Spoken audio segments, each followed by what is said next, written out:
I knew something was wrong the second I stepped out onto my porch. That weird gut-level sixth sense. The air was just wrong. Too still for a late Arizona afternoon.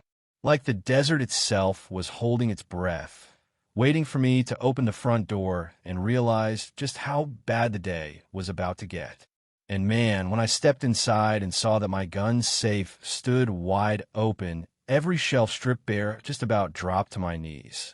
30 years of collecting gone. My dad's 1954 Winchester, the piece I got after the service, hell, even the pistol I carried every single day on the force. All of it, gone. And right there, like a slap in the face, was a single note taped to the steel. Meet me at the Red Canyon HOA office if you want your property back. Melissa Grant, HOA president. Yeah, that Melissa Grant. Power-hungry, control freak, queen bee of the worst HOA in the county, a woman who somehow decided she could break into my house and steal my guns, even though I don't live in her damn community, let alone pay her dues. You ever have a moment where your blood just runs cold? Where you realize someone's crossed a line so hard you'll never be able to look at them the same way again? That was me, right then. My jaw locked. I muttered her name under my breath, like it was a curse. She'd just made the biggest mistake of her life, and she didn't even know it yet. The note sat there, taped up all crooked, just daring me to get angry. I didn't move for a solid minute. Just stared at that empty safe at the spot where my dad's Winchester used to rest. 25 years in law enforcement teaches you how to read a room, how to keep your cool, but nobody prepares you for coming home to your own place and finding out somebody's been there, right where you should be safe. And the worst part? It wasn't some smash and grab. Nothing else was touched. My house was neat as a pin. No TVs missing, no drawers rifled through, not a picture frame out of place. Whoever did this, they came for one thing, and one thing only: my guns.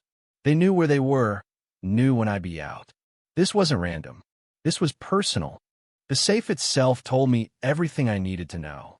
No forced entry, no damage to the keypad, no bent hinges. Whoever got in either knew the combo, or more likely had hired someone who could bypass it with the kind of skill you don't learn from watching YouTube videos.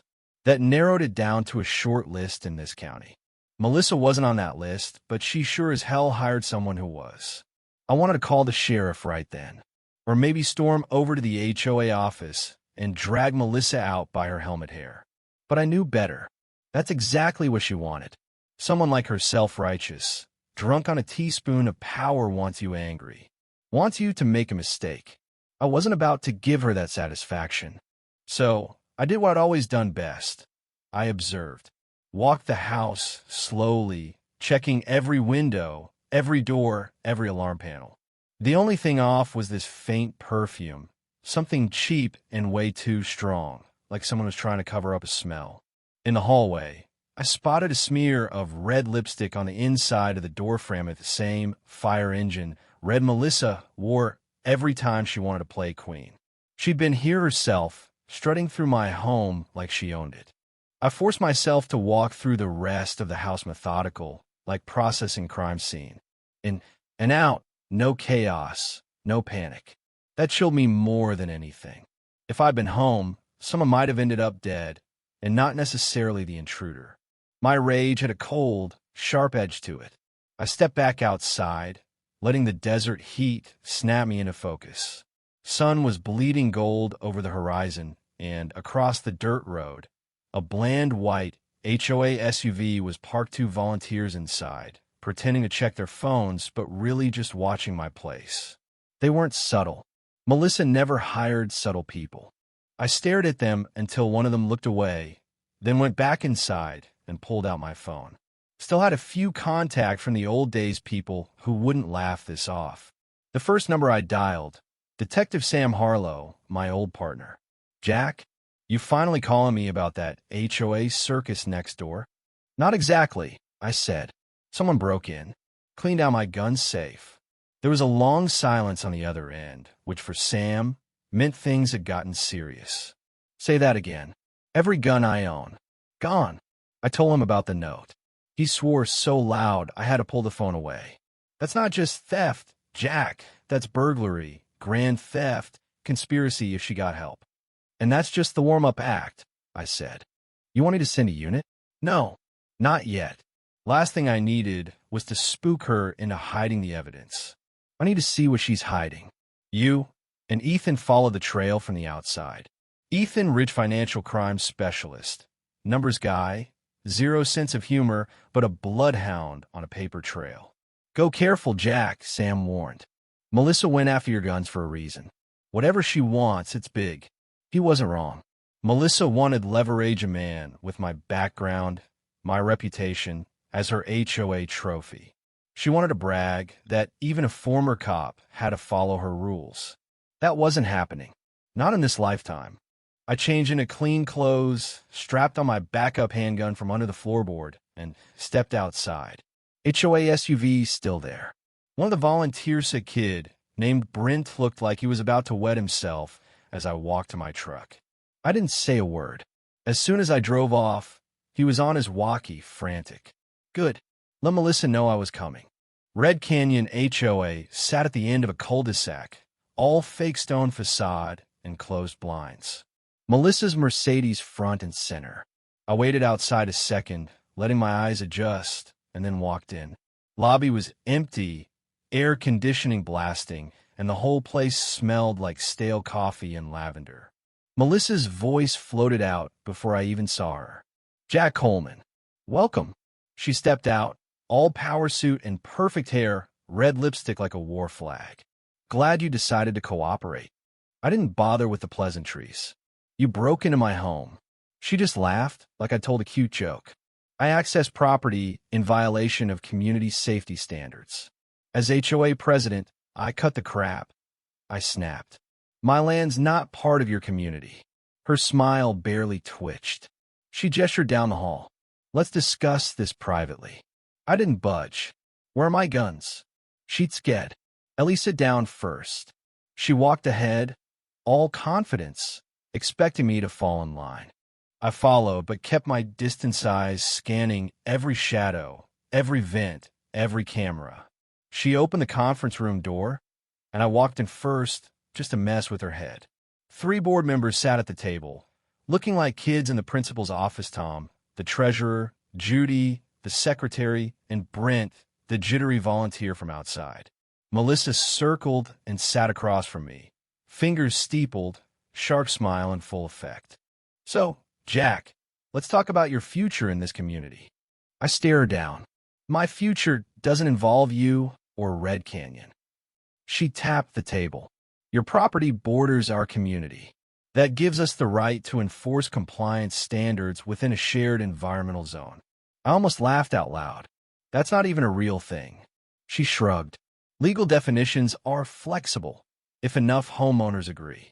I was about to call her bluff when she snapped her fingers. Brent, looking like he'd rather crawl under the table, handed her a black case. She opened Eda Remington, mine polished to a shine. Rage, slow and burning, replaced the fear. Melissa ran her fingers along the barrel. Beautiful piece, she cooed, but terribly unsafe in the wrong hands. The board looked ready to faint. I leaned forward. Give it back. She raised the rifle, close but not aimed. I will, once you sign the membership agreement. I narrowed my eyes. So this is extortion. It's alignment, she smirked. Compliance. In exchange for peace. Then she leveled the rifle at my face. The board gasped. Brent whimpered. Judy's pen rattled to the floor. Sign the damn contract, Jack, Melissa hissed. I don't like being disrespected. I just met her gaze. Unloaded rifle's not going to scare me. Her eyebrow ticked. Unloaded? She checked. Empty chamber. Her face fell just for a second. You think I leave guns loaded in my house? Only amateurs do that. Her face went red. Before she could answer, my pager buzzed a single pulse. My team was here. Melissa, last chance to back down, I warned. She barked a laugh. I own this neighborhood. You think you do? That's when the front door slammed open. Boots pounded down the hall. Radios crackled. HOA headquarters was about to become a crime scene. Stay right where you are, came Sam's voice. The board froze. Melissa scrambled. But there was no hiding fear now. Sam and 3 deputies burst in. They saw Melissa holding my rifle, every weapon snapped up. "Drop the weapon." Judy dove under the table. Tom nearly fainted. Brent went pale as chalk. Melissa sputtered. "This is private property. You can't." Sam cut her off. "Melissa Grant, put the rifle down and step away." She glared at me, still believing she could win, but finally put the rifle on the table. 2 deputies cuffed her. "You have no idea what you're doing," she shrieked. "I run this community." Sam didn't even look up. "You stole from a former police officer. You threatened him. You extorted the board. It's over. You think I'm the only one involved? You can't stop this. You're pathetic," she spat, but her little kingdom was burning down around her. As deputies fanned out, searching offices, Brent cracked first. "She made us stay quiet," he stammered. "She said Jack was under investigation, that we'd be replaced if we objected. She made us sign off on purchases we never approved." Tom chimed in, guilt heavy in his voice. "She's been skimming from the improvement fund. Thousands, sometimes tens of thousands." Sam nodded. "We'll need statements." "We'll give them," Tom said. "Just keep us safe from her." A deputy called Sam and me into the storage room, boxes stacked high, and they're lined up on the floor, every single one of my guns. Cleaned, cataloged, ready for resale. Clipboard on top. Buyers, prices, pickup dates, out-of-state transfers. Melissa had been running a full-blown weapons laundering ring, using the HOA as cover. Sam just shook his head. "Jack, this is bigger than we thought." We walked those guns out in front of Melissa, who screamed, "Those are evidence." "You can't. You lost your rights the second you broke into my home," I said. Deputies dragged her out, still kicking and cursing, and suddenly the office was silent except for the low hum of the lights and the sound of Sam clapping me on the back. "You did good, Jack. You kept your cool." Not many could. I just shrugged. 30 years with criminals, you learn a thing or two. But the look in his eyes told me we were only getting started. "She had help, Jack. We'll find them." The relief I felt seeing my father's Winchester again, I can't even describe. It was like I found a piece of myself I thought I'd lost forever. We stepped outside, the night air crisp, the HOA volunteers huddled, shocked and suddenly free. Melissa's empire was done. But as the sheriff's cruiser pulled away with her screaming about her rights and her power, I couldn't shake the feeling that someone bigger was still out there, watching, waiting. Turns out I was right. The next morning, the fixer showed UPA guy named Victor, tattoos on his neck, black Ram truck, attitude like a brick wall. He sauntered up to my gate, all casual, called out my name. "I just want to talk." "Yeah, and I want a pet dragon." He wasn't there to apologize. He was there to warn. Told me Melissa was small time, just a pawn. That the people behind her, they weren't going to stop now. They wanted my land, and I was standing in their way. He offered a deal, give up the property, sign it over, and he'd walk away. I laughed in his face. "You think I'm scared of you?" He grinned, cold as ice. "No, I think you're in the way." Then he drove off, leaving nothing but dust and a promise. "Next time, it won't be a conversation." After he left, the air felt heavier, like the desert itself was holding its breath again. I knew I needed backup, so I called Wyatt Boone, old friend, survivalist, the kind of guy who makes Victor look like a mall cop. He brought gear, reinforced locks, night vision, and a whole arsenal of stubborn. But the next twist I never saw coming. The real kingpin? He showed up that afternoon in a black SUV, suit and tie, not a speck of dust. Alan Garrick, developer, bully, the kind of man who doesn't hear no. He strolled right up to my gate, envelope in hand, and tried to buy me out. $4.5 million. Walk away. I could have laughed. My land's not for sale. He smirked. You're playing a losing game. Men like you don't make it in the end. I stared him down. We'll see who makes it, Alan.